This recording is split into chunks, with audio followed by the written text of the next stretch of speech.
For the link, subscribe to our YouTube channel. Click the bell icon for updates.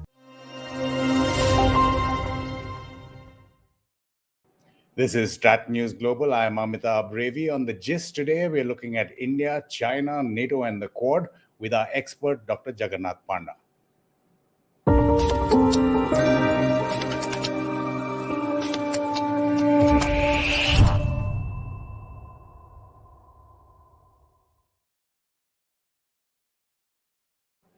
Dr. Jagannath Panda, the head of the Stockholm Center for South Asia and Indo-Pacific Affairs at the Institute for Security and Development Policy. Good evening and welcome back to StratNews Global. You've been traveling around the globe, Dr. Panda. Hi, Amitabh. Thank you very much for the kind invitation. Yes, it's a nice time to talk when there is a lot happening in Europe, particularly what we saw last week in Madrid, the NATO summit being held. Yeah, it's a pleasure to talk to you and StratNews Global. Dr. Panda, you're talking about the Madrid Summit. Now, in 2019, French President Macron described NATO as brain dead.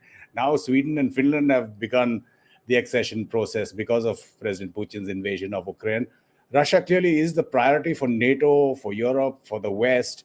But how does NATO's posture post-Madrid, in your view, affect India? I think that's the permanent thing about geopolitics, the global geopolitics. It's continuously changing and it's continuously coming out with new directives and new undercurrents. And this is what we saw in NATO. There was a time, as you rightly mentioned, that the French president mentioned a couple of years back, that NATO is already dead. But today what we are seeing, NATO is making a revisit in a new format. Not only Sweden and Finland making a headway to NATO, but also a range of other applications are being considered. So what we are seeing, a revised, updated, and a new life within NATO itself. But this new life within NATO is not really limited to the alliance partner of the NATOs. This new life is definitely more about the geopolitics of the regions, particularly linking with the global politics, which links Russia and China. We know for a fact that during the pandemic and after the pandemic, there is increasingly one divide which is coming to the forefront, that is the authoritarian versus the democratic divide. So what we saw last week in the Madrid summit, that NATO not only getting revised in having a new charter, having a new game plan for the next 10 years, but also NATO giving a new mode of focus towards beyond its defined territory that NATO is known for, and trying to have a more Indo-Pacific oriented plan. And I think that's the new thing about the geopolitics that is continuously changing and continuously coming up with new undercurrents. We'll talk about that in depth, Dr. Panda, but just looking at Russia's Ukraine invasion, do you think that that's made countries more acutely aware of the China threat, more of an understanding of, say, India's position post the Galwan clashes? I think yes, definitely yes. And I think one thing has become very clear with Russia's attack on Ukraine is that every smaller, medium economies, rising economies, now they do feel that there is a threat. This threat is not necessarily everything in militaristic or security-oriented issues, but this threat more exists on the authoritarian planning that countries like China and Russia plans. And therefore, I think the China threat phenomenon is again continuously rising. What we saw at the beginning of the 21st century, if you recall, there was China threat theory actually being propelled during the beginning of 21st century. There was a double-digit economic growth from China. There were also a double-digit military modernization, military budget rise in China at the beginning of 21st century. But eventually what we saw that at the beginning of the second decade of 21st century, Chinese economy slowed down. And the Chinese, what they rightly mentioned was that there was a normal, new normal in Chinese economy. So the China threat phenomenon was seen more or less from the economic point of view, more from the military point of view, given that the military modernization plan the Chinese are carrying out for a long time. But today, after Russia's military attack on Ukraine, I think China is being studied much more deeply, much more in a multi-pronged format. And this is what most of the Europe, most of the Asian countries are doing, trying to understand what kind of plan the Chinese are going to have, particularly when they are going to have this year, the next National Congress of the party, of the Chinese Communist Party. And Xi Jinping most likely is going to capture the power and continuing the power, even though there is a internal struggle going on within the Chinese Communist Party itself. Between the top leaders, between Xi Jinping and many of the top leaders, including La Keqian. So therefore, the China threat phenomenon is becoming a global debate again. Countries in Asia as well as in Europe are coming to realize that this is the threat for the future. Russia was a threat for most of the European countries. Russia was a threat from the past, but today China is seen as a future from a threat from the future. So that's the fundamental difference. And I think after the Madrid NATO summit, one thing is becoming clear, and there is a virtual consensus existing that Russia is an enemy from the past, but China is an enemy from the future. And that's what the slogan we are hearing from Europe at this moment. Sure, we'll talk in depth about NATO as Indo-Pacific partners, as you're saying, the expansion of NATO's idea, attending the summit next. But just your views, if you could expand on what you were just talking about, on NATO declaring China a security challenge. This is for the first time in its new blueprint or strategic concept 2022 that it's doing that. If you see the Madrid Strategic Concept, it actually repeats a lot of other issues that has been discussed almost 10 years back in the NATO's concept paper. And NATO has to do that because it has to keep its alliance intact. It has to realize that it is a much more cohesive military unit.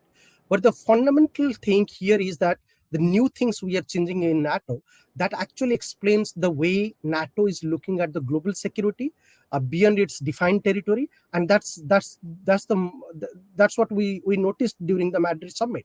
It explicitly mentioned two things. One, it mentioned about China, the kind of systemic challenge that China posed to most part of the Europe or to the global politics today. Second, the mention of Indo-Pacific. And I think that itself explains that NATO is looking at the future. NATO is not really looking at the past or the current situation. Of course, NATO has a bigger challenge to deal currently, tackling the Russia threat phenomenon, and probably try to aid and provide the necessary humanitarian assistance to Ukraine in order to overcome the Russia threat, Russia challenge, and try to put Ukraine rebuild itself in the European map. But the NATO allies realizes that I think the future challenge remains with China, not so much with Russia, and therefore there was an explicit mention about Indo-Pacific. There was an explicit mention about the kind of systemic rivalry and challenge China provides. And most interestingly, beyond this concept note, what we saw, the participation of a range of like-minded or middle-pronged economic power from Indo-Pacific region attending the summit. There we saw, Japan attending, South Korea attending, and many other Indo-Pacific countries attending, which actually only reiterate one thing, that there is, as far as the security issues are concerned, there is a less difference to make between Eurozone security challenges and Indo-Pacific security challenges. And I think there is a clear linkages, and this is what NATO's Madrid concept note is talking about. That when we are talking about global security, the global security is threatened by authoritarian powers, and China is making a headway to become an authoritarian power, posing a challenge to both Indo-Pacific and to the global security at the moment. Dr. Panda, that point you brought up about Australia, Japan, New Zealand, and South Korea attending the Madrid NATO summit, two of them are Quad members. The other are US and NATO allies. But what's your reading of what that means for India? Well, I think India is also a country which is uniquely placed in Indo-Pacific. Neither we believe in a militaristic-oriented alliance practices in our foreign policy, nor we are willing to keep a distance from everything, because we do have a strategic autonomy concept in our foreign policy.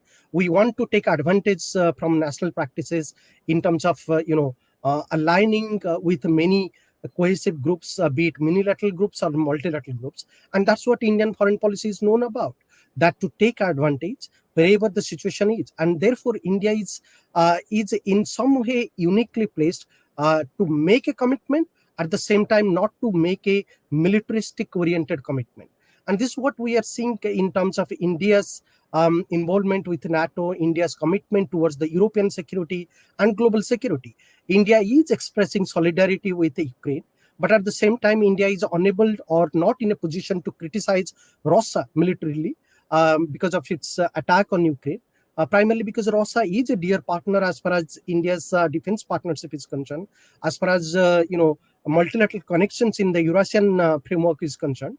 Russia is a critical partner to India. So therefore, and I think India would be always seen as a distinct power, and India would be uniquely positioning its foreign policy given our strategic interest. But more interestingly, I think one thing is becoming clear, that the kind of defined position India has taken on the Russia-Ukraine war, the world community might be critical about India's position, but they do acknowledge that India is a country which is quite different and defined in its foreign policy strategy, and it is better to accept the position India takes rather than to confront and negate with India. And therefore, most of the Indo-Pacific countries, be it Australia, be it Japan and South Korea, even though they are not really in consonance with India's strategic planning and India's position when it comes to Russia's fight against Ukraine is concerned, but they do see India as a critical Indo-Pacific partner in the entire region. As an Indo-Pacific partner, the Quad itself had its in-person summit in Tokyo, Dr. Panda. China has in the past either dismissed it as dissipating foam on the sea or indicated its fears by calling it an attempt to forge an Asian NATO or a mini NATO. NATO and Quad, though, operate in very different dimension structures and even have different purposes. Yes, of course. I think, from the Chinese point of view, there is a rising fear that whether the Quad will take a shape of NATO, and Quad will eventually, gradually and eventually will turn into a cohesive security unit, and eventually turning into as a military security unit. But practically speaking, we cannot draw a similarity between NATO and Quad, because both are of a different nature. They are drawn on a different structural parameters. NATO is a much more military-oriented cohesive unit. There is an agreement. There is a structured format when it comes to the NATO as a structured body is concerned. It has a headquarter. It has an associated member countries of 30. There are associated members linked with NATO. NATO has an agreement-based plan, and it has a much more security and cohesive military unity. Whereas the Quad is more of a dialogue-oriented framework. It is an open framework among the like-minded countries. There is no agreement as far as Quad is concerned. And I think Quad is not really planning to have a military plan and a structured body. And we don't also anticipate that Quad anytime in the future will have a headquarter, unless you have a agreed plan, unless you have an alliance agreement, unless you have a blueprint on what you are agreeing to build an office and headquarter, you cannot really act like a body. So Quad is much more like an open format. So there is a lot of distinction between NATO and Quad, and we should not unnecessarily draw a parallel between NATO and Quad. NATO has a budget, NATO has a structure, it has a body, it has fixed membership. One has to apply for a membership to make it into NATO, but that does not necessarily be the case with Quad. Quad does not have a budget plan. Quad does not have a headquarter. Quad does not have a defined charter to its framework. So therefore, we should not really compare. But what we are currently watching is the Chinese fear, and I think this Chinese fear is nothing new. In fact, at the beginning of the 21st century, almost under 2003, Renmin Repao, a Chinese newspaper, official newspaper, actually talked about US trying to establish a NATO-like body in Indo-Pacific, bringing 4 countries together. That was US, Australia, Japan, and India. In fact, after 2 decades, we are seeing the same is happening. So there are some rationality and genuinity in Chinese fear, even though the Chinese fear is, mostly, for obvious reasons, this fear is non-scientific and irrational. But the Chinese have a concern as far as Quad is concerned, because the China's future target and future foreign policy strategy, China's global positioning is much more Indo-Pacific centric, and therefore we can clearly see a Chinese fear when it comes to linking it between NATO and Quad. Sure. So, considering the evolution of the Quad, and if you go back a few years, you wouldn't have even thought that what is happening now is possible. If China continues its military aggression, in time, do you see the Quad potentially developing into a security structure? I know you said as of now or in the near future, it doesn't seem like that. I think on both sides, we need clarity on these issues. Of course, the Chinese behavior has not been order. As you know, before the pandemic, they have created problem for the Southeast Asian countries on the South China Sea issues. They have created problem with Japan. They have been quite, barbaric in terms of dealing with their partnership with US, and also towards India, they have been quite, irrational in terms upon the boundary issues. During the pandemic, we saw the same thing happening. In fact, China becoming much more aggressive. So the Chinese behavior is one thing has to be watched. And I think as we are seeing currently, the kind of politics is happening in Beijing, and if Xi Jinping is going to continue in power, so probably China will continue to maintain its aggressive posture. So there is a very less chance that there will be any change in the Chinese behavior in times to come.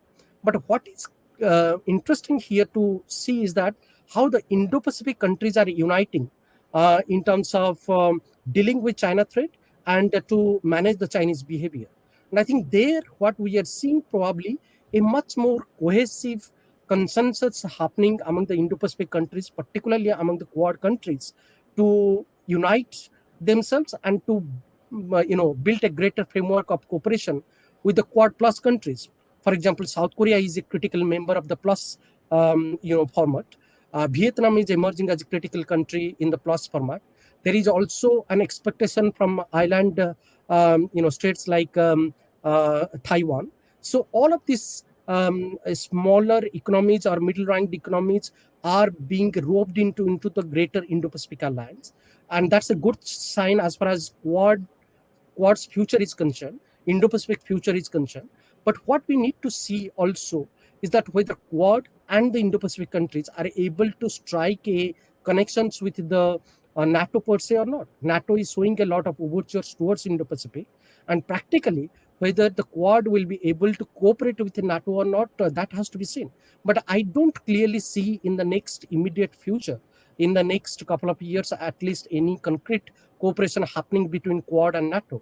But I think more than that, also from the NATO's point of view, we need to see whether NATO is able to have more clarity on conflicting Indo-Pacific issues, like on the Taiwan crisis, like on the South China Sea, like on the East China Sea, like on the China-India boundary dispute. Can NATO take a position?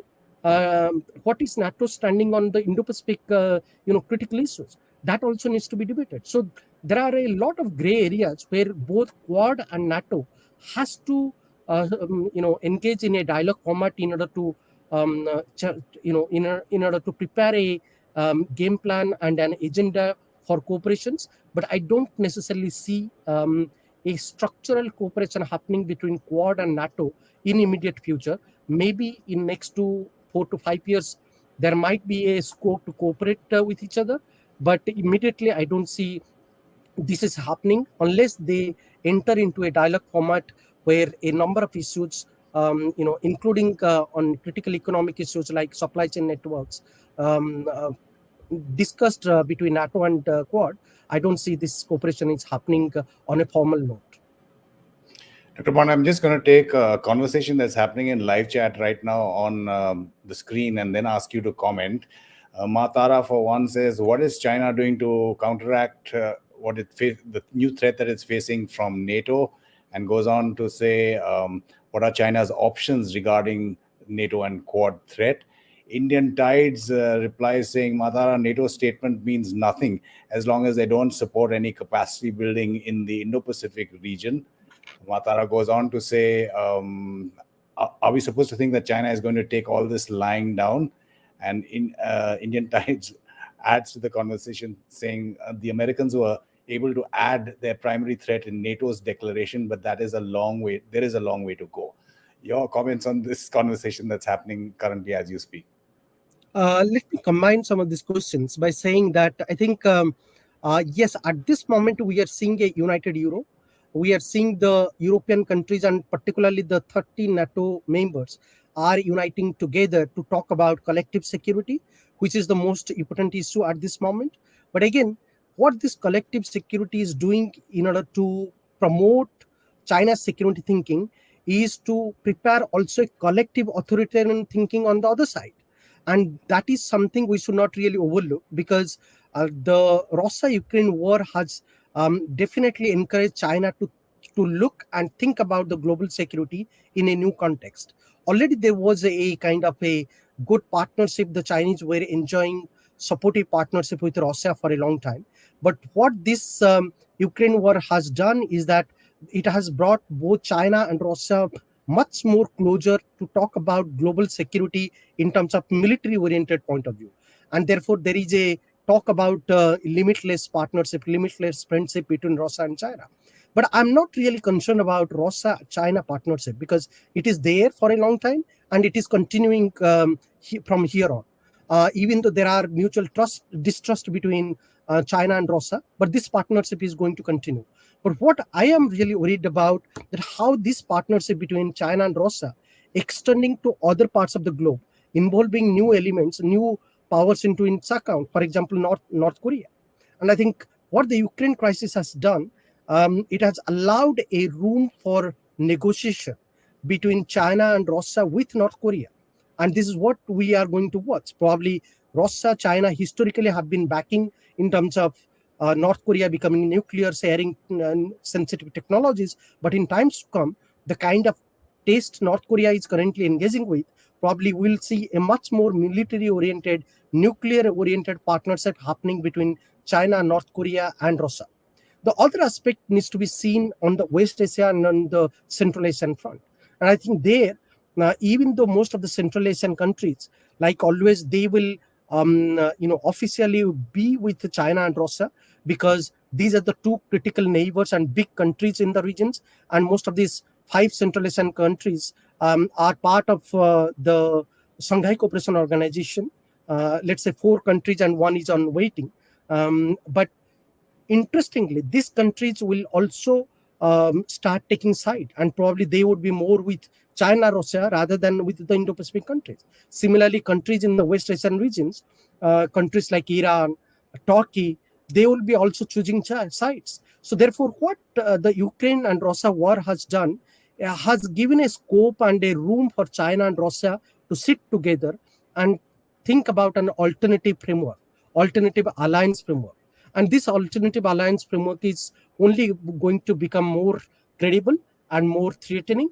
And I think the Indo-Pacific countries and NATO countries, they need to also talk about that alternative alliance that is going to evolve in the Eurasian regions. And we certainly cannot overlook that aspect. Again, when you're talking about the so-called limitless Russia-China partnership, how do you see that impacting India's policies? I think India will be caught in the middle as always. We have to rely on our smart foreign policy strategy on dealing with every country on issue-to-issue basis.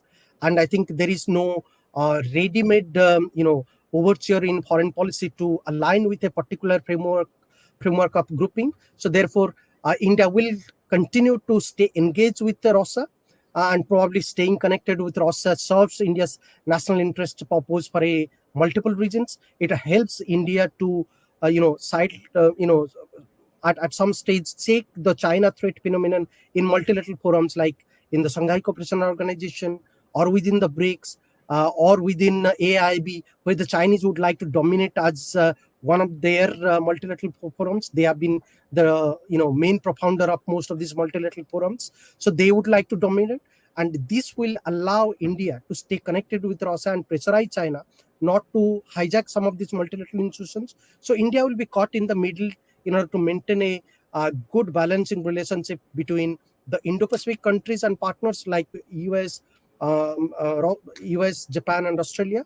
On the other hand, with the Eurasian countries, particularly with Russia, and will be maintaining a middle path in between. But more interestingly, it would be also interesting to see how India is looking at its own interest on the areas like infrastructure building, connectivity promotions, because there is a lot to offer as far as the Europe is concerned. As far as G7 narratives is concerned, they want to see India committing more on the economic engagement front, particularly on infrastructure building and promoting connectivity.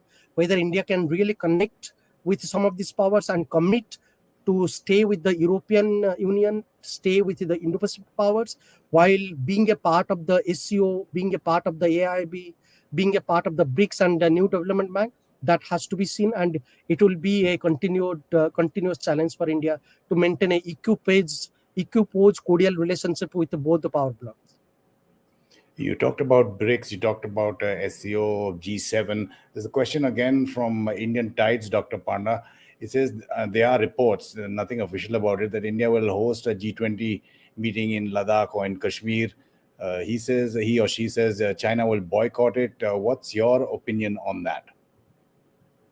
I think this is a foreign policy statement that India is trying to make for some time, and this is one of those interesting and highlighting aspects of Indian foreign policy under Prime Minister Modi and under the leadership of Foreign Minister Dr. S. Jaishankar.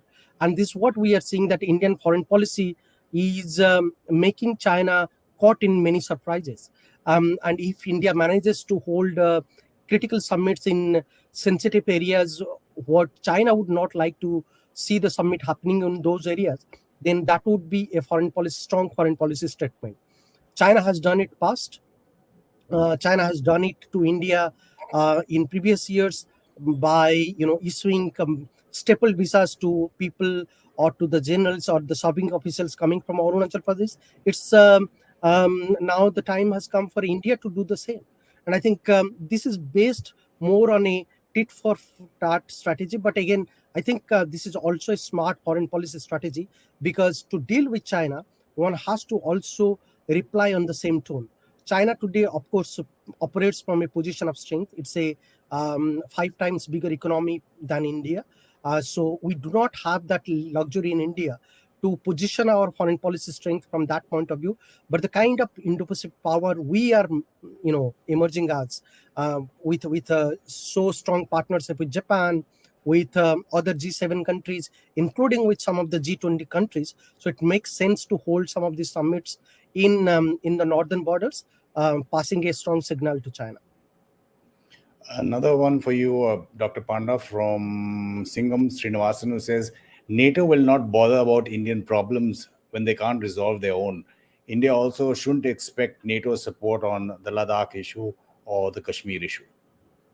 And I think that's a fair point, and this is what Foreign Minister have clarified earlier.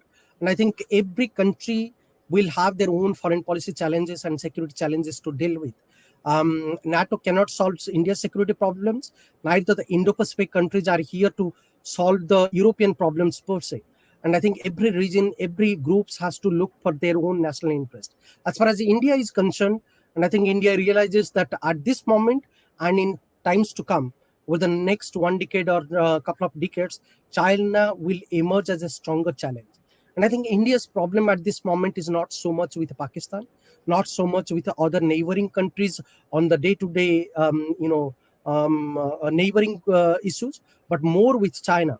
And this problem is more on the China-India boundary dispute and the kind of power China is emerging on the northern front, building a steady alliance with Pakistan, with some of the Himalayan-based countries like Nepal, and the kind of chemistry China is trying to build with Bhutan. And I think India will be mindful about those bordering issues. So therefore, India is very realistic that NATO is not here to solve India's problem, and India is not a member of NATO. And I think India is not going to be entering into a military alliance-tic kind of grouping commitment unless India is attacked from China on a full-scale basis, unless there is a full-scale war is happening. So at this moment, there is a very less scope that NATO will come into India's aid or India's help, or India also does not expect NATO to come and help India on its security issues. And I think India would like to manage its own problems with China independently, bilaterally, but the way the Chinese behavior is emerging as and the kind of power China is emerging as, one cannot really rule out in a long distance future. Probably India will be encouraged to join in an alliance politics should China decide to attack on India at some point. Just going back to a point that one of our viewers, Matara, had brought up earlier, Dr. Panda, if China now sees itself as being encircled, how do you think Xi Jinping will react? You talked about it in parts over this discussion about the need for China to have more friends, more supporters, apart from just Russia, Pakistan, and North Korea. There was an attempt to enlarge BRICS to Argentina and Iran, I believe, as well. What do you expect them to do, Dr. Panda?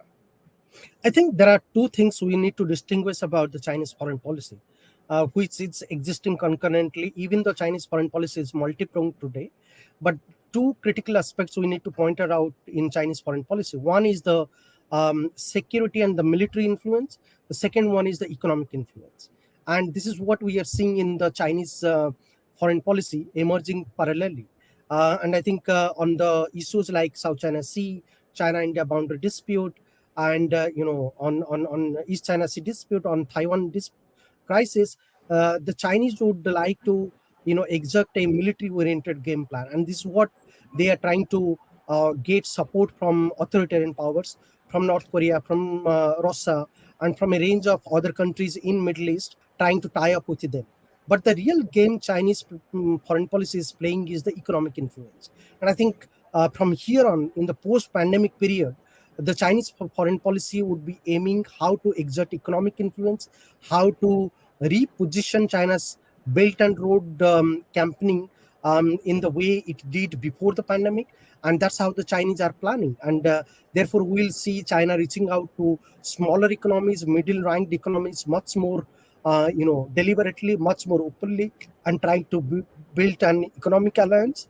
And I think this economic alliance would only going to the next stage from now on, and India should be mindful about that, including some of the Indo-Pacific countries. And I think even though today we have many competing economic initiatives, like we do have competing initiatives which could pose probably a credible challenge to Belt and Road initiatives, like European Union has global gateway strategy, Japan has for many years has EPQI, expanded partnership of quality infrastructure. India has Sagar proposition. US has and the G7 countries have B3W initiative.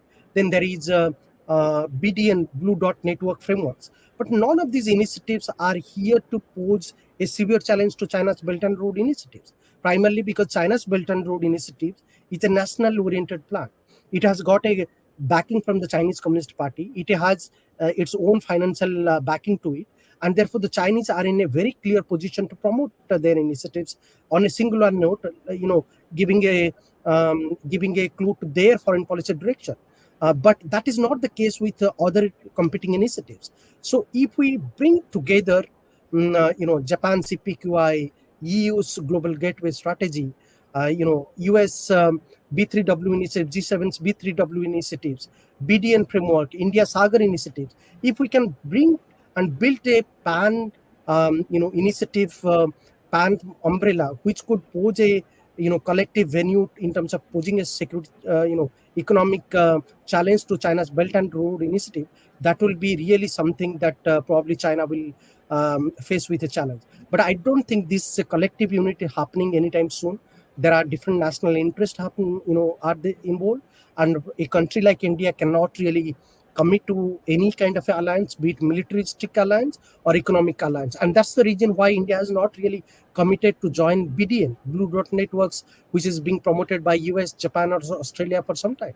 So I think to build a credible union against China's Belt and Road initiatives and China's economic and military influence will be something that the world will be talking about, but the world will also find it difficult to combine together and build a consensus in terms of building an alliance against China. Good points there, Dr. Panda. Something that is has nothing to do with India, but Jaideep Gadavi wants to know, do you see a quid pro quo in Turkey revoking its objections to Sweden and Finland and the West's little condemnation on Turkey's airstrikes in Syria? Of course, the PKK was involved there and they want extradition. But this point that Jaideep brings up, Dr. Panda. Definitely. In fact, this is all about international negotiations. This is how the powers and the members, they do engage on the back door and negotiate in order to strike a balance or to strike a compromise deal. And this is what we saw. And I think what we saw that Turkey revoking the kind of opposition it was holding on Sweden and Finland is not really something. And of course, we knew from beforehand. I think that even the Turkey had some problem on Sweden and Finland's NATO accession, but that was not really a rigid position. That kind of position was always a negotiable. And I think it was negotiated, and the kind of negotiation deal, Biden administration dealt with, and the kind of European Union pitch into having a more convincing arrangement with Turkey, it is all about international negotiation. So definitely you are right, and I think that it is a quid pro quo kind of a deal in order to have a kind of much more compromised formula in order to not to object to Finland and Sweden's entry into NATO. Right. I saw a very interesting soundbite, which I still have to verify, which purportedly is on social media with President Putin saying it's very different for Sweden and Finland to try and join NATO and Ukraine to join NATO. But that is a completely separate discussion, I think, if that soundbite is verified. Dr. Panda, again, thank you so much for your time, your expertise in answering our questions and all our viewers' questions so patiently. Thank you very much, Amitabh, and it's always a great pleasure to talk to you on StratNews.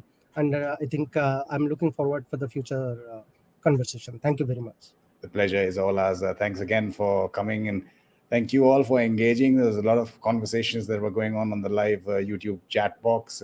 If you want to support us, of course, there is a link in the YouTube descriptor, and we'll also keep putting up that UPI ID where you can just scan and help support us. You can also use the YouTube function, which will appear soon after this stream ends. It'll be right next to the thumbs up, which I hope you give this video and share the link, of course. That's called YouTube Super Thanks, and you can use that to help support us as well. This is The Gist on StratNews Global. I'm Amitabh Revi.